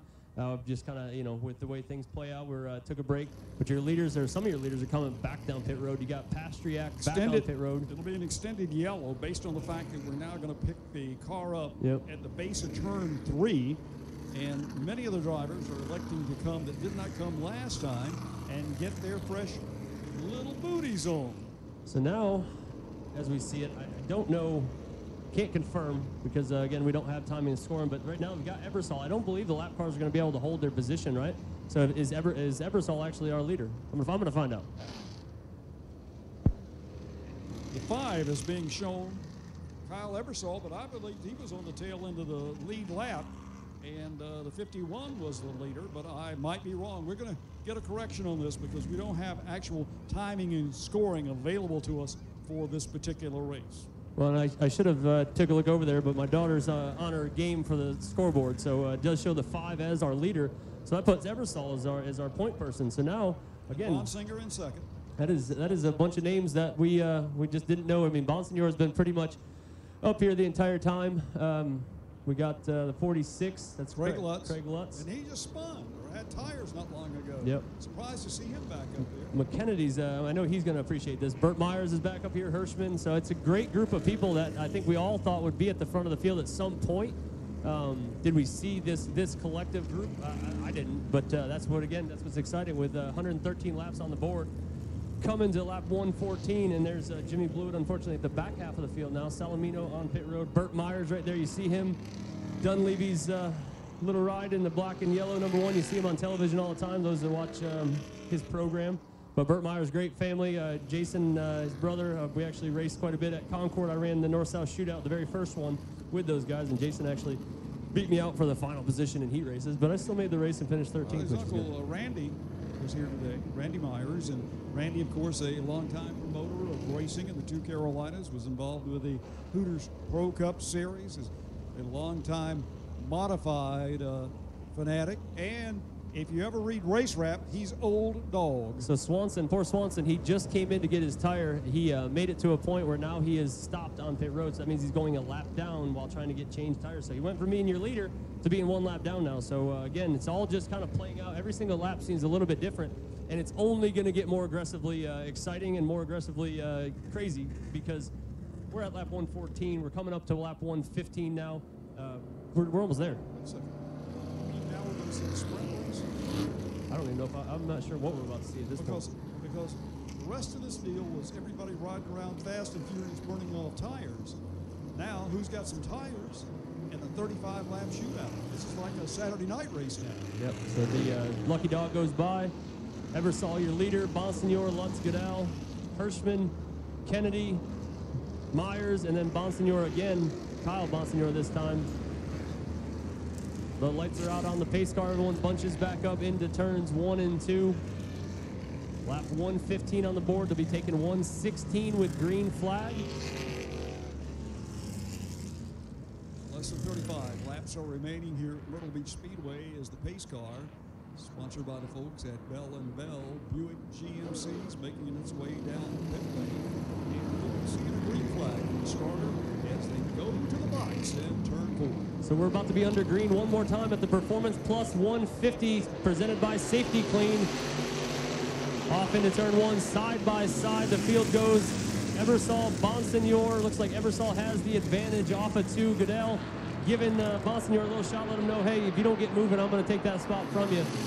McKennedy on the outside. He drove in hard. That washed him up just a little bit, but it looks like he was able to hold it. Goodell takes that spot. He pulls up in front of the 7. The 7 drives in hard. Let's see if it happens again. What happened to Pastriak earlier? He drove in. He was able to keep it at the bottom. We got him bunched up in the middle of the pack, getting bounced around. Pastriak bounced backwards. Right now, McKennedy looks to be on a tear, headed back to the front. We got a lot of action in the middle of the field. We're 3 wide off of 4. 3 wide off of 4. And it looks like, unfortunately, Kyle Bonsignor, who's been in the top 5 the whole time, he drove off into the corner. He tries to go 3 wide in the 3rd groove, Bill. That's hard to do, especially when that wall is about 6 inches away from him. 3 wide into 3 right now, and Hirschman, he just checks up. He locks the brakes down. He locks the brakes down to make sure he doesn't get tangled up with that group. And that was also an almost flat spot of front tire. Oh, absolutely. And it's not going to make him happy, I can tell you that. So they get washed up right there in the center. But right now, it looks like Bonsignor pokes his nose on the screen here in Fans' Choice, looking to take over the lead. He can't quite do it. Goodell has got that lead in the number 5. McKennedy right there, coming up to lap 120 now. Lap 120 of 150. Your leader still Eversol. Doug Colby, though, ladies and gentlemen. Doug Colby is on the move again. He is in 4th position right now behind McKennedy, your pole sitter and former winner here at Myrtle Beach Speedway. 3rd and 4th place were in the front row at the start of this race, and they're almost back to the front row. Yep, and with equal amount of tires, and Doug Colby is not waiting anymore. Doug Colby is doing exactly what I said. He's going to gain that position, getting into 1. If he can keep it to the bottom, he does. He takes over 2nd place off of turn number 2, and now he's going to go into 3, which we talked about is where you can get your spot. He drives in hard like we talked about, and now he is your leader. Doug Colby, ladies and gentlemen, on top in the number 2. Mayhew Tools. Hot rod, there we go. Jimmy Blewett drives in deep on McKennedy. We're side by side for 2nd, 3rd, 4th, and 5th. Well, the man that was showing how aggressive he could be now has a 5-car length advantage over 2nd place, and Blewett wants some of that action. Yeah, Blewett, you said he wants his ride to continue, and this is the way to do it. Right now, he's got himself currently in the 2nd position. He has moved into the, I believe, the 2nd position anyways. He might actually be a lap down, because right now we're showing on the board that we got the 2, the 5, 51, 7, and 58. So that's got to be our running order. So unfortunately for Blewett, he's just trying to get his lap back at this point on lap 123, going on 124 now. McKennedy takes the inside of the Bonsignor, getting in the corner. It looks like either Bonsignor is not ready to go yet, Bill, or Colby, because I'm telling you, Bonsignor, I don't believe has ever run here before, except for in the tour races, where Colby and Hirschman, they've come to any race that we've had. So if we have races in the Icebreaker or we have races in the 400, those guys have been here. So Colby has got some experience on him that's saying to go out there and just start running right now.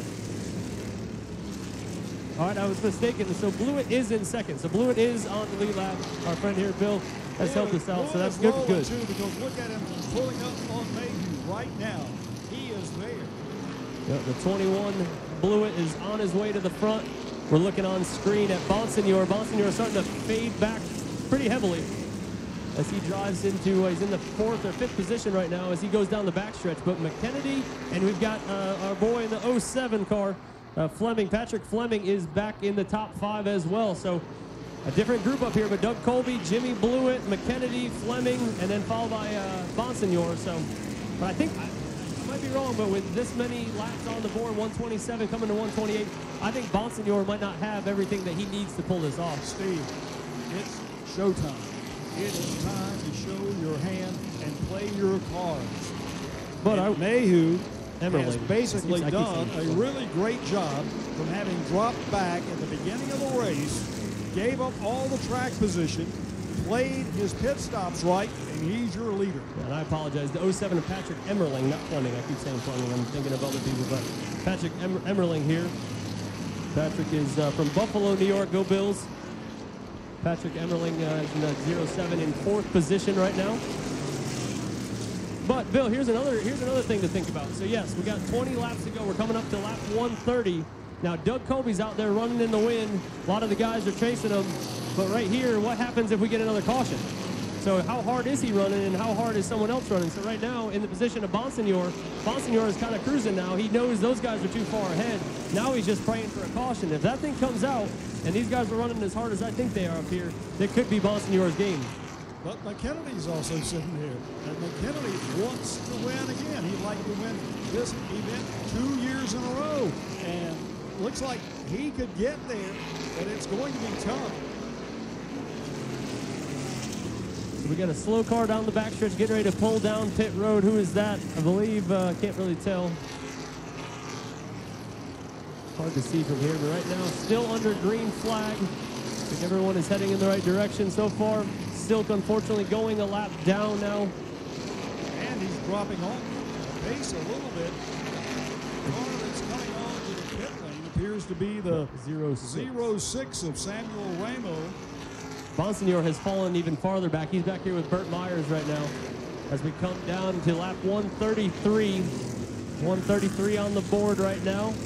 Your leader is still going to be Doug Colby, followed by Jimmy Blewett, McKennedy, Emerling.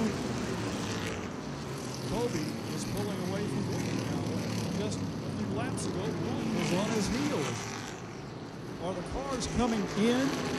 Or are the tires getting better? somebody's tires wearing out. Well, and a good sign here is this Anthony Nocella. Anthony Nocella in that 92 car. We haven't talked anything about him today. I haven't even seen that car until now, and here he is in the top five. Top five with going on 15 laps to go. He's in the number 92 modified off of turn 4 right now, and it's exciting to see this guy running as well as he is. Nocella came here primarily as being almost a nondescript car. He's an engineer by occupation, racing out of Woburn, Massachusetts. You've seen some action over the years in the BMRS series where he was a champion. One of those drivers who works hard to come out here and play this game. Yeah, and he's got himself in a position where Pastriak's wanting to take over that position again. Chris is on the inside now of Nocella. Nocella gives up that spot and jumps in behind Pastriak. But a good run nonetheless so far for that number 92 as Chris Pastriak just got in front of him. So that'll put him up to 5th. Nocella will fall to 6th, according to the scoreboard. According to the scoreboard. Right now it's still got Nocella, so it's again, unfortunately for us, we don't have anything in front of us to say how many laps anyone is down or not down. So it might be Nocella still in position in that 5th spot as Pastriak could be a lap down. As they switch the board now, but thank you, Morgan. We've got 75 on the board in 5th position, so Pastriak is in 5th, Nocella is in 6th. Switch to 138. 138 on the board. Doug Colby, Jimmy Blewett, McKennedy. McKennedy's starting to close ground. You'll see on your screen here, McKennedy closes ground on Blewett as they go down the backstretch. But that's for 2nd place. The leader is way, way up there. Yeah, it's going to be tough to catch him again unless we get a caution. If we get a caution, Doug Colby is in a world of hurt, I think. You can't drive this hard. I mean, it's fine where you're at right now because you're only about a few tenths off. But if this field slows up and bunches up, it could be the end of what he has Steve, a good run. I've seen you race on Saturday night out here. You get that lead, you don't give it up. No, you don't want to. I mean, it's hard. You fight like crazy when you to don't maintain that. You also don't want to put yourself in a position where somebody can take over the position or put their nose in like they've seen all day. 10 to go now. 10 to go, Bill, as we come to 10 to go. Lap 140. Doug Colby still your leader, but I'm telling you, it's not over because there is a lot of action all over the facility. So those on Fans Choice, and you can't quite see it right now, you're looking at Blewett and McKennedy, but there is action all over this place. And we're coming down to, and you know this, again, back to racers, I don't care if I'm in 8th place or 9th place or 15th place. I want the next spot in front of me, so I'm going to race. I'm racing as hard as I can for the next spot. Be careful. Be careful when I get into the corner there because your left quarter panel may be coming to meet my right front bumper. And again, unfortunately, these are right front tires, so we've got to be careful. We've seen a lot of left fronts braking today. But your leader right now, still Doug Colby. Lap 142 on the board. Colby's got traffic now, He's got though. a lot of traffic. He's got plenty of traffic now. Rob Summers, Swanson's right there as he goes in. Swanson wants that spot because he knows he's going to get the lucky dog if that's the case. So these guys in front of him, you're not going to see anyone. Oh, he eases up. Summers comes to almost a stop. That holds Colby up just enough, but these guys behind him still got to go through it too. So when Blewett gets there, hopefully it's spread out. But Doug Colby so far moving well through traffic as he gets to Ebersol now. Ebersol is his next man up. Goes into 3 and 4. He washes up to the outside of him. Coming to lap 1. He's got to come back down. That's what I'm saying. These guys are all driving. They want to stay on the lead lap. They don't know when the caution's going to come out. 6 to go. 6 to go right now. 6 laps to go, but Doug Colby's got a lot of cars. He's got, what, 5 cars between him and Blewett, while McKennedy and Blewett now side by side. McKennedy makes the move. I don't know if with 5 to go this time by, McKennedy has enough time. But at this point now, he's put himself in front of Blewett. It's time to just go as hard as that thing possibly would go.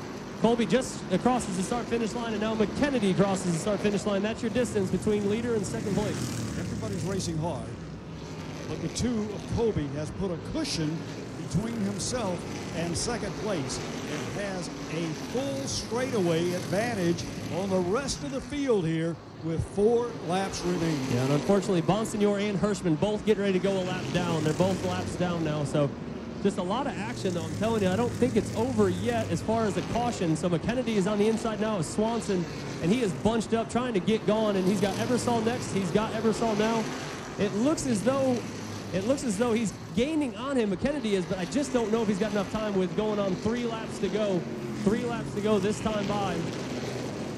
Kyle Bonsignor and Doug Colby is picking these guys off and putting cars a lap down. It would be a nightmare. Thank goodness we've got timing and scoring and electronic side of it, because right now Colby is going through people left and right and lapping cars as quick as he can. Right now he's going to be at Goodell, who is up in the front all night long. 2 laps to go. 2 laps to go, ladies and gentlemen. So we've got the Performance Plus 150 is going to come down to 2 laps here at Myrtle Beach Speedway with Doug Colby, your leader currently. Tires are wearing off on cars. They're sideways. White flag is in the air. White flag is in the air for Doug Colby. But he has got, I mean, I'm telling you, if you guys could see all of, that's why it's good to be here live and watch it. I mean, there's just so much going on. And if we get a caution still coming to checkers, then it's going to change. But we'll see. Right now, Doug Colby looks to have this. He's less than a quarter of a lap away to pick up victory. And the white will change to the checkers, and this race is over with the man winning that started on the pole, went to the back, and then he came back and out-snookered the rest of the field. Absolutely. So congratulations to Doug Colby and his crew. I've got to get back because I got the Charger race to call. Bill Hennessy's going to take this mic and go down to victory lane. Plenty of action all afternoon long here, and this the Performance Plus. Whoa, we had a spin after the checkered flag. Car sitting around. And that is the 2. The leader turned around. The leader turned around on the cool-off lap. Hey, a lap before, things would have changed.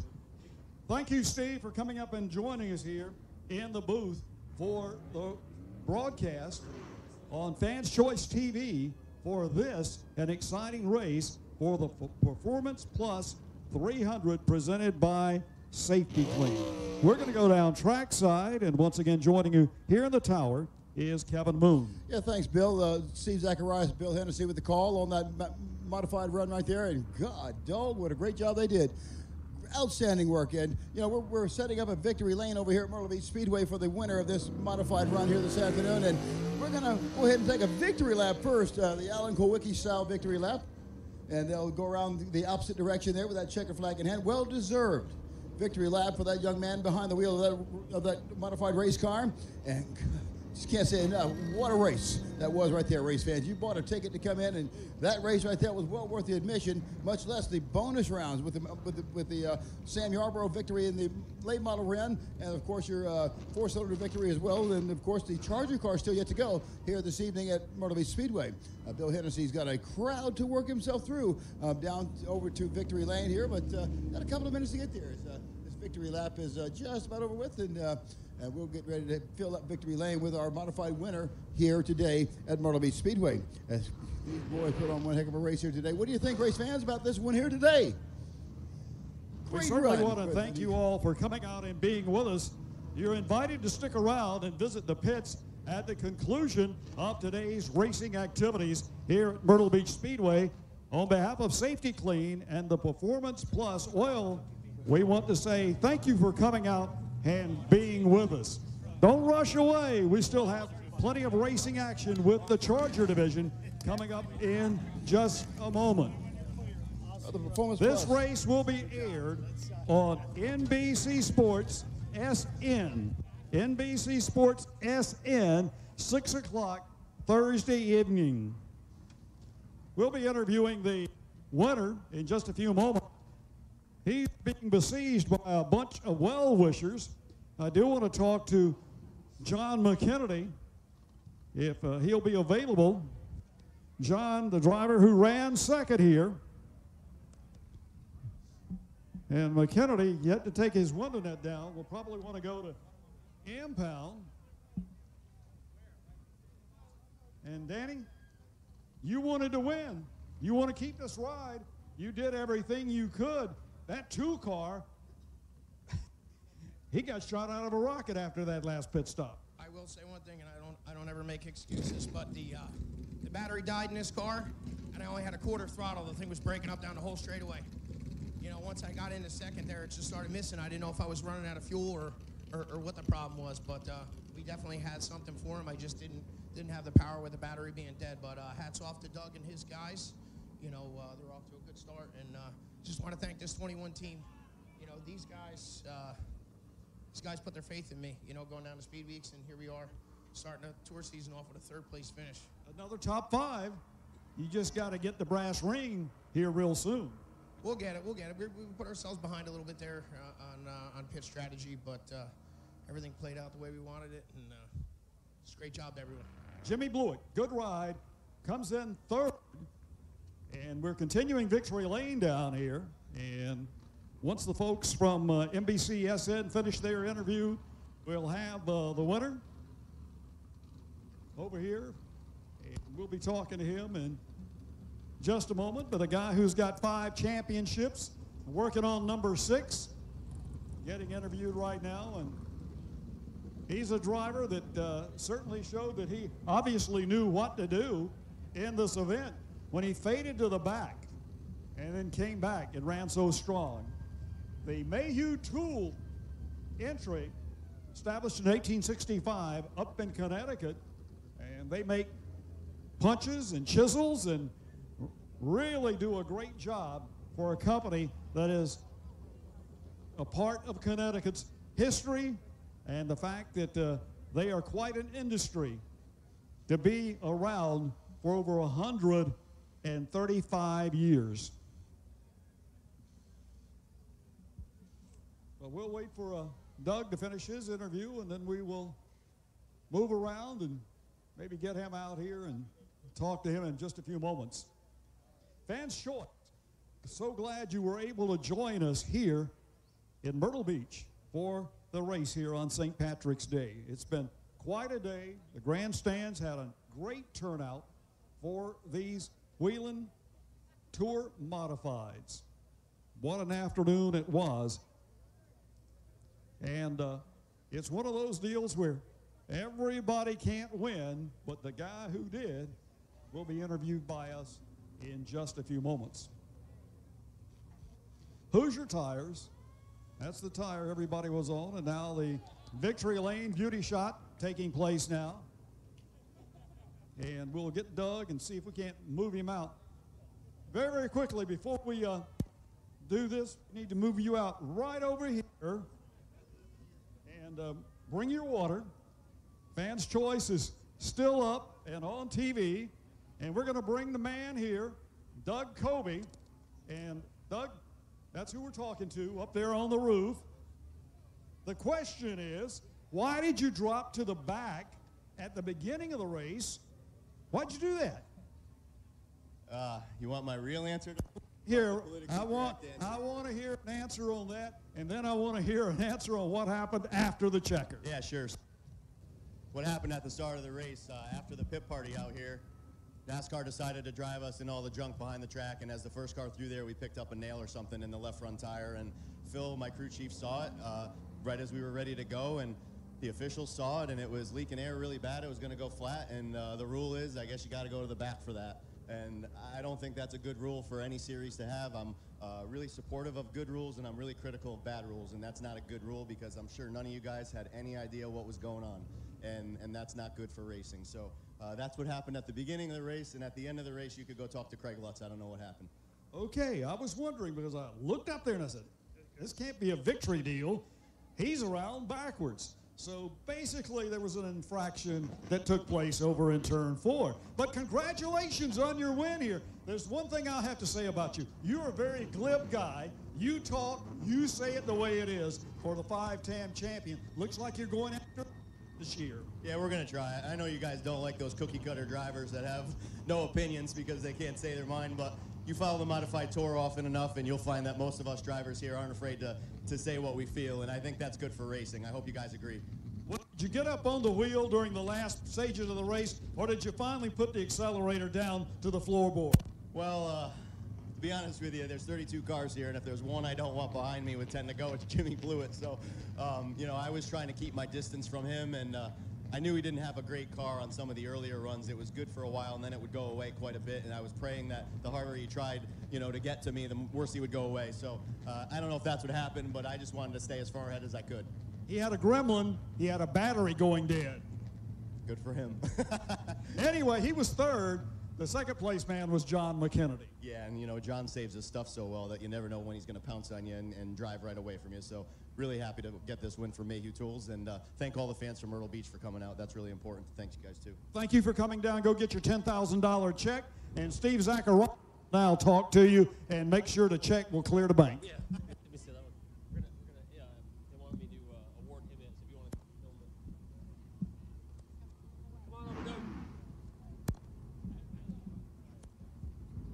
Check. All All right, on behalf of Myrtle Beach Speedway, Bob Lutz, our entire crew, thank you to the modified teams, but most of all, congratulations to Mr. Doug Colby on winning the third Performance Plus 150 presented by Safety Clean. Thank you, Doug.